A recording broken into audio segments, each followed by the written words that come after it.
Hi, thanks for joining us again for a few minutes in the HILT Academy as we talk about high-impact leadership training. You know, we've talked about it before. The idea is that you and I have some complicated jobs. We like them. We're having a great time. Sometimes we're even successful, but once in a while, we make our work a little harder than it needs to be. You're not one of those folks that goes around with a martyr complex. Oh, it's so difficult. I'm suffering for Jesus while I lead. You're not one of those folks.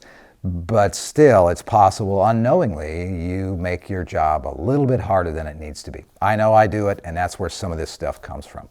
So I want to talk with you a little bit today about the idea of setting up margins in your life, because margins are where the magic actually happens. This is a pretty important concept for us, and I know it pushes against what a lot of us have been taught and what we've soaked up from leadership culture and from corporate culture and from organizational theory, and that is that we're supposed to just maximize every dollar, every minute, every relationship, constantly get more and more productive, cut into our sleep, talk faster, walk faster, multitask. Whoa, that's where success lies. Come to find out, if you've tried that, and I have, it's not where success lies. That's not where innovation comes from. That's not where the magic happens. And that's not how we use our best judgment. So let's talk about the idea of making sure that you and I use the discipline of applying margins all throughout our leadership life, and our life at home, and in our friendships, and in our relationships. Have you ever played the game Tetris? You know, the concept of the game Tetris, it's geometric shapes that drop in from the top of the screen. And as they drop in, you just pivot them so that they fit together at the bottom of the screen, just like little puzzle pieces, but very simple, blocks and lines and dots. It's very simple. And you get them to fit, and when they all fit together at the bottom, the row in which they're fitted together disappears, giving you more room for the next ones to drop in. And you notice as they come down, the next shape, you got to move it over here or move it over there and twist it around, and then it fits, and there's this sense of satisfaction, a little shot of dopamine, a little shot of norepinephrine when that row goes boop and disappears. And if you get a piece that comes in from the top and you can't quite move quickly enough, you can't get it to fit in just the right spot, then it'll just sit there stacked on top of another piece.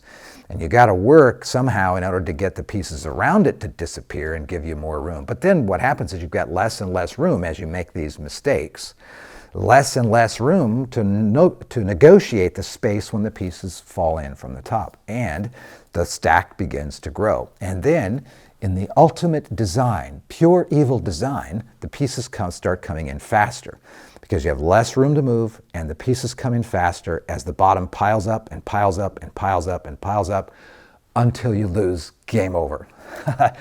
Is that how you live your life?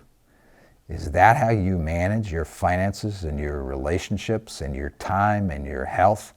Is that how you lead people, in the vain hope that you'll just get faster and faster and faster at negotiating and less and less and less space as things drop into your life, or as you grab things and throw them into your life? Wow, we don't want to do that. We want margins.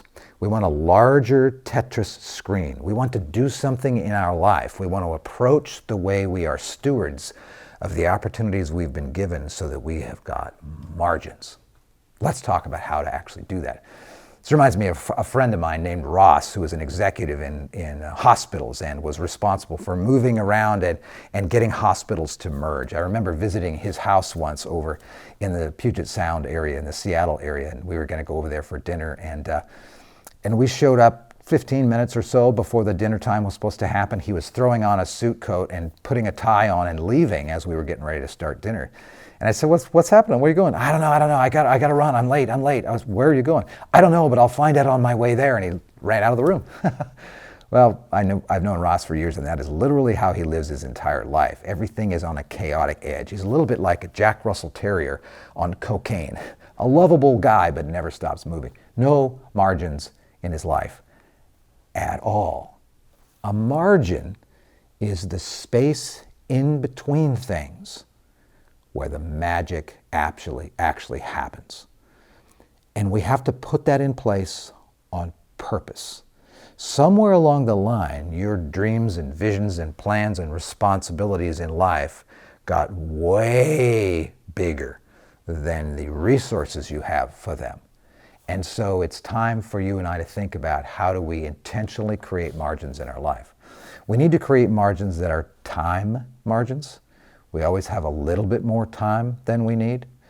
We need to create financial margins to make sure that we spend less than we make, or we plan budgets for our organizations so that we have more money than we think it will actually take. Not a massive amount, that's not responsible, but a little bit more. We need to make sure that our plans put margins in our plans. When has anything ever gone according to plan? Ever. So build margins into our plans. We need to build margins in our expectations. And when we delegate to people, and we want to develop another person by delegating responsibility, but we also want to free up our own little Tetris screen, we want to make sure that we delegate authority and responsibility and accountability and inject some margins in there as well. Otherwise, the person will never be able to grow and never be able to develop. And when they fail, there won't be any room for their failure because there were no margins built in. We need to build margins in for bad decisions. How many times do you make a bad decision? Well, not you, but a friend who makes a bad decision. Build margins in so the bad decisions don't sink you. We need to be able to create margins in the final frontier, which is in our head. We need to create mental margins so that we are not constantly plowing through to-do lists and should-do lists in our head. We're not constantly distracted by the cacophony of a chaotic mind. So we want to be able to create margins in our mind as well. Margins allow us, of all the sort we just talked about, mental margins and emotional and time and money, etc., margins. Little ones, they don't have to be 50% margins, but a little margin is where judgment occurs. Judgment happens when there is space for it to happen. It's likely that the main value you bring to your job, to your enterprise, to all those organized relationships is your judgment. And your judgment happens at a certain pace. You can't speed judgment up. It happens when we are able to pause and zoom back from the challenges and the opportunities, and at a certain slow pace, connect the dots. That does not happen quickly, and it does not happen under pressure. And so judgment occurs only in the margins. No margins, bad judgment. Bad judgment always means more work. You can't speed up judgment. Slow down. That's where judgment's going to happen. You know what I'm talking about. You've experienced it many times. On a slow and leisurely drive on the way home, you're not in a hurry. No one's waiting for you. You got out early. You're driving, and then judgment presents itself. Judgment is followed by its favorite cousin. And this favorite cousin can only show up as well when there are margins. Emotional, mental, relationship, financial, and time margins. That's creativity. Creativity only shows up when there's space for it to emerge. Now, of course, it comes out of a soil of need, where you need one, and they need three, and you got to have both. And the space that margins allow for that creativity to emerge, so you come out with purple, is a beautiful thing. Creativity doesn't emerge if there are not margins. All right, you get the idea. How do you and I, as busy leaders, as busy supervisors and managers who are faced with a to-do list that is endless, it's like a river, it keeps coming our way, it never dries up. How do we create margins? Well, the system isn't going to do it for us. Other people aren't going to do it for us. We can't wait for accidental margins, although they happen once in a while. But we're so used to filling up our time and energy in checkbooks that when those accidental margins occur, we usually just fill them up with stuff instead of use them the way they should be used, like they are a gift in time, like a canceled meeting, for example. Okay, so how do we do this? I've watched you for years, studied a bunch of you who do this really, really well, and applied this to my own life. How do we create margins where the magic of judgment and creativity can actually happen? Here's a few practical ways. Start by expecting that magic, good judgment, creativity, insight, to grow out of the garden of a margin. Expect it to happen. Now, it won't happen every time, but expect it to usually happen. Start there. Create margins, practical ways, like between meetings. Make sure that you don't have a meeting that goes from 11 to 12 and another one that goes from 12 to 1 and another one from 1 to 3. Make sure you don't do that. And you just described your entire life. Well, stop it. Take 15 minutes off of each of those meetings. You know how it is. If you've got an hour, that's how long a meeting will take. If you've got 45 minutes, that's how long the meeting will take. And stick to it. If you've got a 45-minute time commitment, say up front, hey, I can be here for 45 minutes. We need to be finished so that we have a margin between this meeting and our next meeting. Embed that discipline, 10 minutes, 15 minutes between meetings so that back-to-back includes a margin. And don't put anything in that margin. That's the point. Don't use it. Leave it for creativity and judgment to occur. Another place you can apply a margin is at the end of a phone call.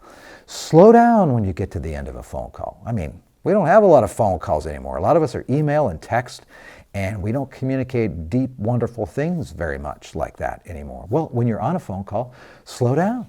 Create a little bit of margin at the end of it. One of my favorite ways to end a phone call is to shift from the topic, the problem, the opportunity, the challenge of the day, that's the theme of that phone call, into this question.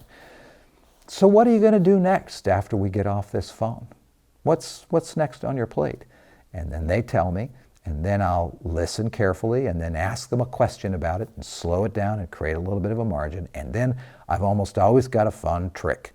Now you know my trick. If I'm on the phone with a lot of you, you know this. If you and I are scheduled for an hour, I have created a 10 to 12 minute margin at the end of that hour for you and for me, so that we can take that time and let judgment and creativity flourish.